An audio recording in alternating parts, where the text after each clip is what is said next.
The following program was transcribed earlier especially for presentation at this time. Welcome to The Author Meets the Critics, where the guest on the spot is one of America's favorite humorists, Mr. Low Man on the Totem Pole, H. Allen Smith. Today's book is Larks in the Popcorn, H. Allen Smith's latest. Now, in a little while, the author meets his critics face to face, and here's a sample of the opposition. First, star of radio and television, our good friend, Eloise McElhone. Well, as a lass who was lost in the horse latitudes and in a putty knife factory with Mr. Smith, I'm more disappointed than indignant about Larks and the Popcorn. I think Mr. Smith has gotten much too bucolic and should move back to the city and write a good book. And now, with a distinctly different attitude, the creator of the famous detective hero Nero Wolfe, Mr. Rex Stout. Well, I like a funny book, and this book is funny. But I'm crazy about it, not for that reason. I'm crazy about it because it's such a useful book. It's one of the best reference works I've ever read in my life, and I'll tell you why later. Well, now you can see what Mr. Smith will have to cope with later in the program when his critics come to grips with him. But first, here's an announcement of special interest. The Author Meets the Critics is campaigning for you to send new popular books to veterans in hospitals. But today we want to talk about the Kingsbridge Hospital in the Bronx. Kingsbridge has the best basic library of old, established authors in the New York area. But Kingsbridge patients are eager readers, and they're asking for new books. Many of them want to read the present crop of war novels. 2 years ago, when they were first brought home, they had no interest in books about the war. Now they've changed. You see, explained General DeVoe, the head of Kingsbridge, himself a believer in the curative value of books, many of our men have felt as if their experiences in the war were peculiar to them alone. Reading books like The Naked and the Dead and The Young Lions, they realize that a lot of other veterans are in the same boat. It makes them feel better. They feel less lonely and, most important, less disturbed. Books help these lonely men to escape from themselves. Start your new year by sending a new book to the disabled veterans at Kingsbridge Hospital, the Bronx, New York. And now, meet your regular chairman of The Author Meets the Critics, John K.M. McCaffery.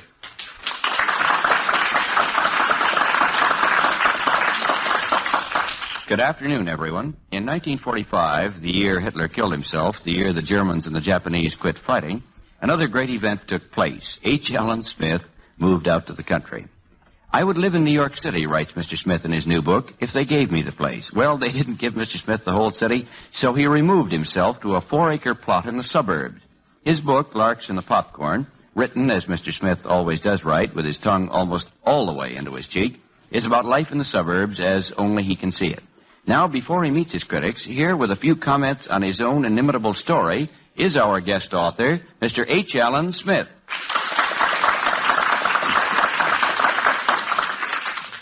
This book is an account of how an inept and unmechanical guy, meaning me, traded the questionable comforts of apartment living in New York City for the dubious pleasures of country living in Upper Westchester County.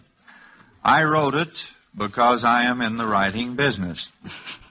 It's not a book designed to instruct people in the technical aspects of living in the country, although I'm happy to hear Mr. Stout say it's a reference work. If it has any purpose at all, that purpose is to amuse the reader and maybe even to make him laugh.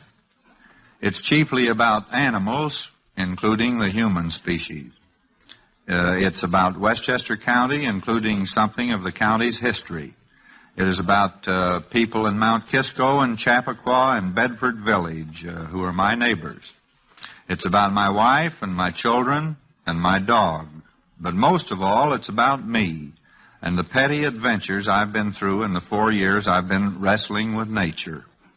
I can't say it's a good book because the rules of etiquette governing the behavior of authors on radio programs forbid me saying it. I can, however, say this. If somebody else had written it exactly the way I wrote it, I'd pawn my overcoat for $2.50 and rush right out and buy it. Well, now, Miss McAlone, can't you squeeze out a bit of sympathy for poor Mr. Smith? Well, I'm afraid I can't, Mr. McCaffery. As a matter of fact, most of the critics arrive with blood in their eye, and on more than one occasion I've seen it spill right over the microphone.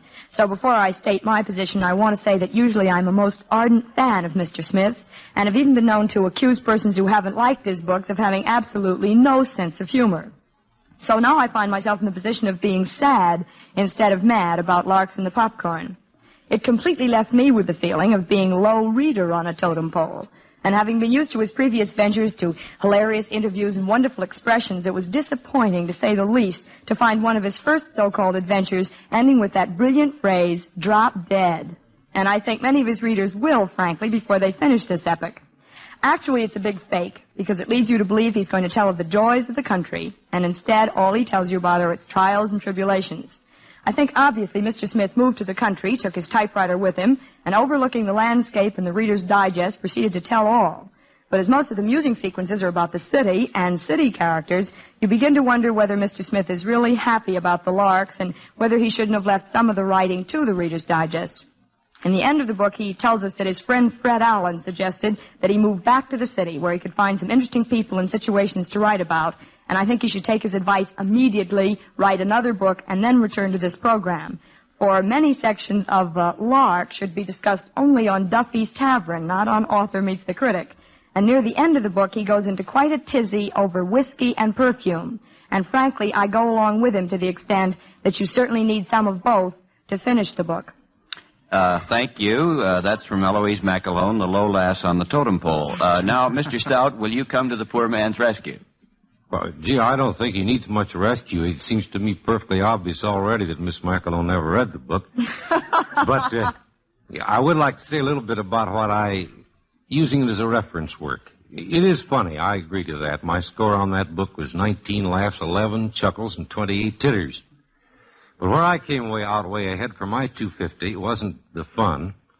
It was the practical suggestions for getting more out of life. That book's full of them. Here are a few samples. From that book, I learned how to celebrate New Year's Eve properly and satisfactorily and still get to bed in time to have a good night's sleep. That's on page 23. I found out at last where book reviewers, including radio book reviewers, come from, and therefore... Oh, you did? Yeah, and therefore the kind of allowances, John, you must make for them. That's on page 79. Out of that book, I got a brand new hobby called lurching, with complete directions how to do it. Now, you needed directions on lurching, Rex? Okay. Well, I needed directions on something that I could substitute for fencing, because my fencing lessons with inflation have been costing me a lot of dough. Lurching will cost me nothing. It'll keep me in just as good trim as fencing, and maybe better.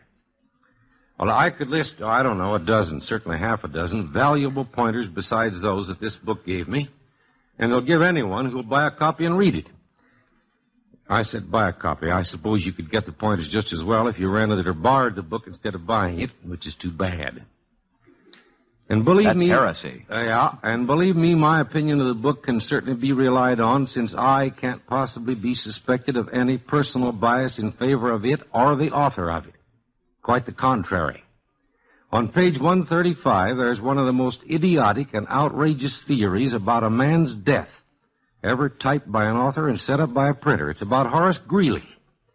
And it says in so many words that Horace Greeley up and died because he got tired of his beard. It seems to me that it was absolutely foolhardy to expect me, of all people, to speak kindly of a book that contains such a cockeyed theory as that. But I'm so grateful for its practical suggestions and its laughs and chuckles that I'm even willing to try to forget page 135. Hurrah for Larks in the Popcorn. Well, now, perhaps Miss McAlone is willing to die because she's tired of your beard, Mr. Stout. Miss McAlone? Well, no, I think Mr. Stout looks very well in his beard. Have you ever seen him without his beard? No, and I've never seen Mr. Greeley either, so we're not even on that point. But as far as the household hints and the very good ideas are concerned, I disagree with you completely. In the first place, this is supposed to be all about Westchester. You notice that the good idea on New Year's Eve was spent in California. And as a matter of fact, before the program, I spoke to Mr. Smith about that, because he lived not 2 blocks from where I'm living in California. So you see, that has nothing to do with Westchester and really shouldn't have been in the book at all. As far as the household hints are concerned, he tells you how to walk across a room without spilling coffee. Now, if you don't know that, before you read this book, you should have dropped dead before you open the first page. He also then tells you that he has got many other valuable suggestions, among which it said to pour grease down the sink. He then admits that this clogged up about 15 drains, and they had to tear up the city blocks to get it out. He realized he hadn't read the most important word, don't. Now, you see, if you miss a couple of the words in this book, you, too, could get in the same situation. What about that, Mr. I think the trouble with you, Miss Macklin, is that you're taking this book literally. Where do you live? I live in New York most of the time. How far from Central She Park? lives in New York, and what do you do in California, Miss McAlone? I work in California. Ah, that's right. Now we got Things that. are rough all over these days. That's longer commuting than from Westchester. But anyway, how far from Central Park do you live? I live 2 blocks from Central Park. Very well. How many squirrels are there in Central Park? Oh, well, I wouldn't dare to count. I would say quite a few. Between 60 and 70,000. And one of them might at any moment get in your apartment. That right? is entirely possible. And Would you know what to do if a squirrel from Central Park got in your apartment if you hadn't read this book by H. Allen Smith? No. Well, frankly, if being a girl and even having read the book by H. Allen Smith, I would call the superintendent and let him cope with it.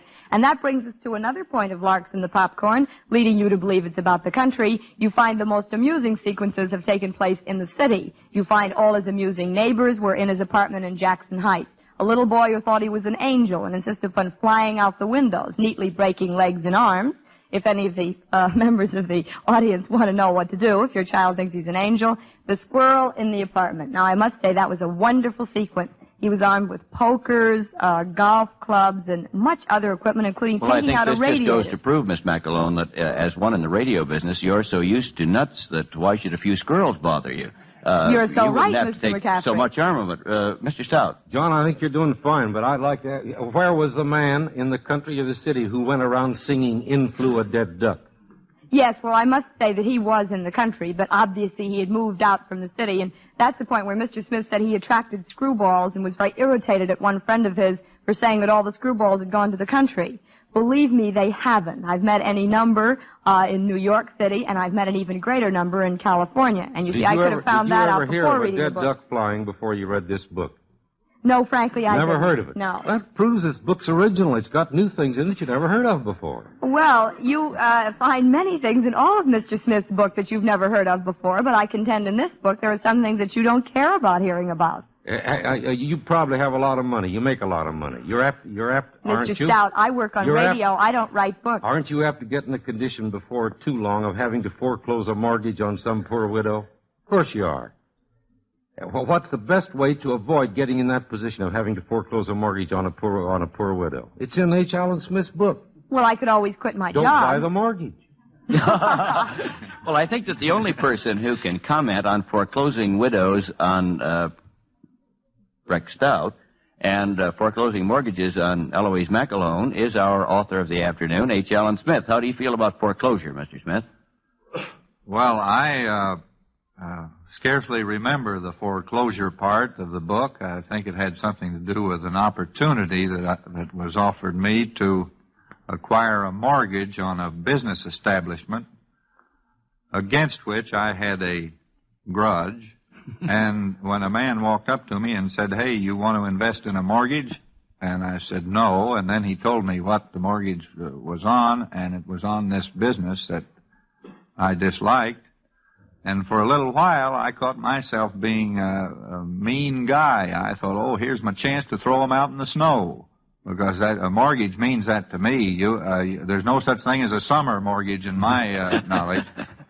But that's just one of the stories. I would like to come back to Miss McElhone, who is... I don't blame you a bit. Far and away one of the loveliest girls that I know. Don't butter her up. But she... There really were parts of the book I liked, Mr. Smith. She can be a terrible witch. She talks about the squirrels being in New York City. Well, yes, they are in New York City, but the reason that I wrote about them, about the squirrel that got into my apartment in New York City, was made clear as having a distinct relation to my subsequent removal to the country. Oh, but Mr. Smith, you admitted in the book that you did not move to the country because you loved the country and the wild and woolly life. You moved because your wife had bought dining room furniture that no longer fit in your apartment, and you were forced to move.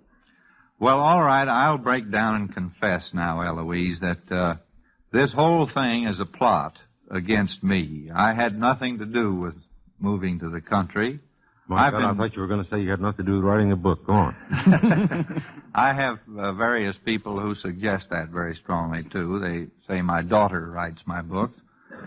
But I could say then that I didn't move to the country because I wanted to, that it was the doings of the women. We're not on a men versus women program. I wish we were. There's 3 of us here. I'm so glad we're not today. But I really don't see that you've made any strong criticism against the book, Miss McAlone, except that there were parts of it you didn't like. Oh. Parts of it I don't like. What part don't you like, Mr. Oh, large sections of it. Well, tell me about those sections. That's Oh, I don't even like to talk about them, John. Oh, you don't? Well, Why I not? can understand why, so I guess maybe we better. Well, all right. Let's Eloise. Let's talk about those parts that even he couldn't like. Which parts do you think they were, John? You've got an evil gleam in your eye. Well, I think the whole business about Westchester is what's bothering me. I mean, he's got all these reasons. Rex was very much upset because there were remarks about beards. I'm very much upset that he should have gone to Westchester in the first place. All the smart people told him, as he says, since we're quoting pages on page 56, to go to Connecticut. What are you for, Long Island? No, I'm for Connecticut. He says that Connecticut was the place for him because there are all kinds of people like Edna Ferber, Van Wyck Brooks, Phil Stong, John K.M. McCaffery, Wilbur Daniel Steele. All these smart people went to Connecticut. That's right. That's what I'm quoting right here. Now, why do I go to Connecticut? Well, now, wait a minute. That's how I'm here. Now, wait a minute. You forget the important and salient point that's made in that connection, that all you bums moved to Connecticut because you don't have to pay any income tax. Who has any income? Yes. A flattering statement made about me a long time. A very true statement. Now, I haven't read any of the books that all these Connecticut authors have put out lately, but as far as Mr. Smith's book are concerned, I think one of the troubles is that you did move to Westchester, because in most of your books, you expect every page that you're really going to have a loud yak, as we say in the radio business. And in this book, you don't, because you sort of go on and on about Westchester, which I'm sure is very interesting to people who live there. But frankly, I don't care what person bought what piece of property in 1902, fell into the brook in 1904, and now suddenly it turns up on your land. Well, now I have an answer, I think, for that. I was a little bit afraid of that angle, too. I thought maybe this is too local, and I don't think I'm going to be able to make a living on books sold in Mount Kisco, although there have been several hundred sold in Mount Kisco. Maybe you could have it banned in Connecticut, and this would improve the sale. You fix that up. I'll do that. Yes. But the startling news that I have from the publishers this week is that this book is selling exceptionally well in New York City and the East, but it is selling better in the Middle West, which is a thing I can't understand, but that's the way the sales figures add up. Well, Mr. Smith, that's the reason I accused you of being a fake in the opening statement, because all you have to do is walk into a bookstore, you see the name H. Allen Smith, you buy it. You doesn't pay any attention to what it's about. I dare say that half the people don't read the reviews on the book because they see your name, they think this is going to be funny, they take it home, and then when they run into all this bucolic atmosphere, they're disappointed as I was. Oh, well, I thought at the time I put it down, I thought it was pretty funny. I know how you feel. Well, now, Mr. Stout, I'm not sure about the limits of Westchester County. I know that you live in Brewster. Now, is that in Westchester? It's in Putnam County. Oh, I see. So I looked over Westchester, and then I kept going on north until I got out of it. Oh, I see. Well, now, how do you feel about Mr. Smith having devoted as much time as he has to Westchester? I wish that more of the book had been that. Of course, it's obvious why Miss McAlone doesn't. It isn't that she doesn't like the book. It's just that H. Allen Smith wrote a book once that she liked, or she thought was about her or something, and what she wanted him to do was to write that book over again. She was sore when she found out he'd written an entirely new one. Why, certainly not, Mr. Stout. As a matter of fact, to say one nice thing about it, I think I really should. As a matter of fact, he mentioned my name in the book, too. Actually, not my real name. It was called Eloise, and he spoke about it. As a matter of fact, it was a very good piece of advice for me to never fall in love with a man called Tony, because apparently some friend of his was engaged to this girl called Eloise. They bought a house. Well, the man they were you married look out for isn't Tony, it's Abelard, isn't it? Why, certainly. But in this case, it was Tony. They bought the house, and he thought it would be very sweet to call it Tone L. And as a matter of fact, most of his friends called it Toenail, and they were both very unhappy about the whole thing. So thank you. I will never go around with a boy called Tony. That was not, that character was not Eloise McElhone. Oh, well, you're so right. I never even known a man called Tony, but if you know him and he's got a house up there, I'll be glad to meet him anytime, Mr. Smith. Well, there's one thing I'd like Mr. Stout to go into, and that is the whole question of lurching. I mean, that fascinated me, too, Mr. Stout. I found that it was one of the finest games. Mr. Smith tended to kind of sneer at lurching, but if there was ever a game invented for the masses, that's it, and I think that you're just the man to describe it. Well, there are so many beautiful things about it. You don't even have to play it at home. So if you've got a one-room apartment, all right. You can choose your opponent whenever you please. You don't have to have somebody come over to your house or you go to their house and eat a meal with them or something in order to play the darn game the way you do badminton or other games. All you have to do to play lurching is to get out on the sidewalk. You can pick your own opponent. One day, doubtless, you'd pick a fat man. Another day, you'd probably pick a tall, skinny woman. Anyway, you pick your own opponent. You approach them. You have to decide about 30 or 40 feet before you get to them that he or she is it for that particular performance. You approach them head on. You calculate carefully exactly what direction they're going to take, and you calculate your own steps so that you come face to face with them apparently casually and inadvertently, but not at all. It's your game. You're doing it. You get face to face with them at a certain moment and at a certain point where he or she inevitably goes off to the left, lurches to the left. What do? Lurch to the right? No. You lurch to your right, which is her or his left, and there you are facing each other again. Back he or she goes. Back you go. You lurch over to the other side. That's lurching. Well, now, whether you can lurch, as Smith says in his book, whether you can lurch with a given opponent 3 times or 13 times or 8 times depends on you, on your own timing, on your own excellence, on the amount of practice you had, and it depends on your opponent. At a certain point, if it's a certain kind of a guy, he may just haul off and plug you. That's true. But if you're going to let them get into things like that, then you're just not a good lurcher yet. Well, now, I'd like to take your story, Mr. Stout, and put it on a high sociological and cultural level and ask you, Miss McElhone, what is the state of lurching in Southern California? How many lurches have you been able to get out of those leches? Well, as a matter of fact, I haven't done much lurching because usually they do it in automobiles out there, and the whole game becomes much more dangerous. But I'm surprised that Mr. Stout hadn't heard of lurching before. I will admit that I hadn't heard it called that. But I have played the game inadvertently, believe me. But actually it was Miss Emily Post who spoke about it in one of her books, saying that she had run into another woman on the street one day, and this performance went on. Finally, the first woman finally got past her, and as she went by, said, "Oh, really, I'm terribly upset about this." And she said, "You know, really, if I were Emily Post, I'd know what to say." I don't read Emily Post. Do you, Mr. Stout? Good heavens, no. How do you like that? Even on this program, my lines get ruined, and by the author. He's really mad at what I've had to say. Come on, let's have that tagline now. The tagline, in any case, this woman says, "I don't know. If I were Emily Post, I would have something to say." And the woman turns to her and says, "I am Emily Post, my dear, and I have absolutely nothing to say." Which is wrong, but I have something to say about something else now, I think that covers Southern California, but go ahead. That's all, yes. Well, there's another thing. I was very surprised. Mr. Stout didn't know about lurching. And, Mr. Smith, I can't believe that you didn't know about something you claimed you didn't in your book. He talks a great deal about the woods and the country roads out near his house and says that he'd seen the cars parked and he didn't know what they were doing. Why didn't you know about smooching? Now, Mr. Smith, having been lost in the horse latitudes and a few other things, why didn't you know that? Refuse to answer. I think that's the only answer a gentleman could give, and I'm sorry that it's time for your summations. And I'm going to ask each one of you to make a 1-minute closing statement without interruption. And while you're preparing your statements, here's a special announcement. At Kingsbridge Hospital in the Bronx, a young ex-flyer, flat on his back for 3 years now, reads all the books he can get hold of, with the help of a projector which reflects the pages on the ceiling above his head. Before the war, he hadn't time to read much. Now he has too much time, and so he reads. And he's taken to writing poetry.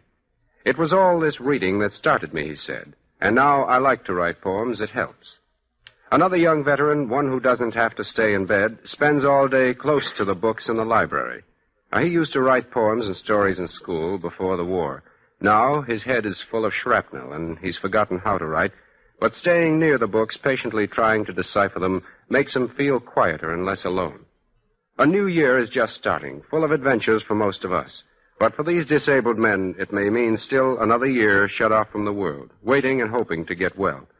One of the ways to make the time seem shorter, and more important still, one of the ways to keep up the courage of these men whose courage has already met such supreme tests, is to give them a new interest, to open a new door into the outside world. And one of the best ways to take them out of themselves and the dreary round of operation, convalescence, and then operation again, is to give them what they want to read. Now, they want to read what everyone else is reading and talking about. They want to be part of the world they fought to save. Remember the debt we owe the veterans, a debt that can never be repaid, and send them a new absorbing book to start their new year well. All you have to do is choose something you'd like to read yourself and address it to Kingsbridge Hospital, the Bronx, New York. All right, Miss McElhone, you have 1 minute in which to summarize your views of H. Allen Smith, Rex Stout, The Author Meets the Critics, and the climate in Southern California. That is quite an order for 1 minute, but talking as fast as I do, even though I sound like Gravel Gertie, I will maybe be able to make it. Actually, I've enjoyed being here very much, and I must say that I did like very many parts of the book, even though I argued with Mr. Smith about others. I don't want him to think that I was ethocentric. I hope that's the way you pronounce it. That is something I discovered in this book, and I would say read page 101, everybody, and find out what it is. I really wasn't that way. I liked it, but I was disappointed, and please go back to the horse latitudes. All right, now that we're back in the horse latitudes, Rex Stout, it's your minute. For this minute, is it all right if I get quite serious, John? Sure. I write books, too, and I noticed throughout in that book 2 things. First, it's very high degree of readability. Whether you're liking a book or not, or whether you're agreeing with it or not. If one page carries you right on to the next one, it's a good job of writing. Second, even more did I admire the wonderful way in which Smith handled over and over again a problem that makes nearly every writer tear his hair before he gets halfway through a book or even a third of the way, and that's transition. Every chapter in that book, John, has treats of a dozen different people or 24 of a dozen different scenes and places, and the way Smith carries you over without your being conscious of the fact that the writer is saying to the reader, "Come on, kid, get out of there. We're going somewhere else now." He never says that to you, but he just slips over to the new place and the new people with the greatest of ease and with great competence, I thought. Thank you, Mr. Stout. And now for you, H. Allen Smith, your views on the assemblage.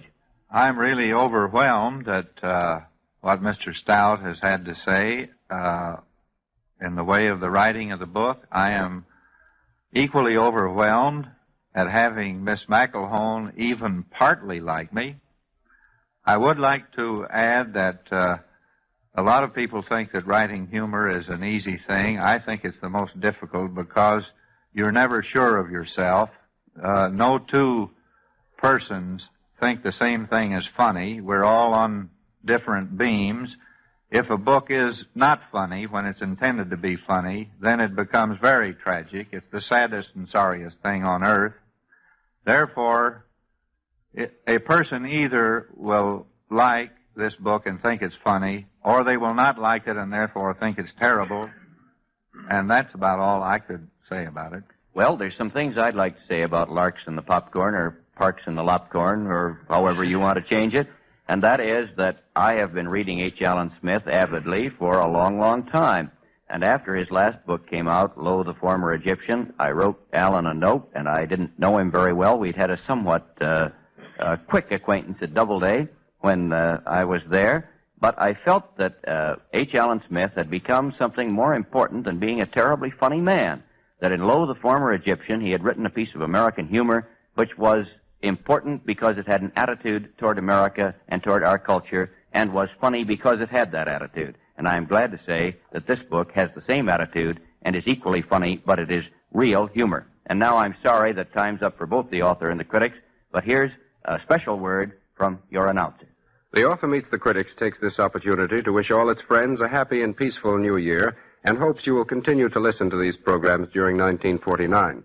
The coming year will be full of interesting books, many of them by old friends of the program. We shall also be having new authors with a fresh outlook, authors with new opinions to be challenged, as we always challenge our authors on this program. Be sure to listen in during the coming season, and once again, the best of New Year's. Before closing, I'd like to thank H. Allen Smith for coming here today to discuss his new book, Larks and the Popcorn, and to thank you, Eloise McElhone, and you, Rex Stout, for joining us. This is John McCaffery saying good afternoon for The Author Meets the Critics. The Author Meets the Critics is produced by Martin Stone, directed by Lee Jones. This is Mel Brandt speaking. May we suggest that you take to heart the suggestion made in the program you just heard and send, as soon as you possibly can, send a book to a veteran. The program you just heard was transcribed earlier and came to you from our WNBC studios in New York, where Heights in the #1 spot today.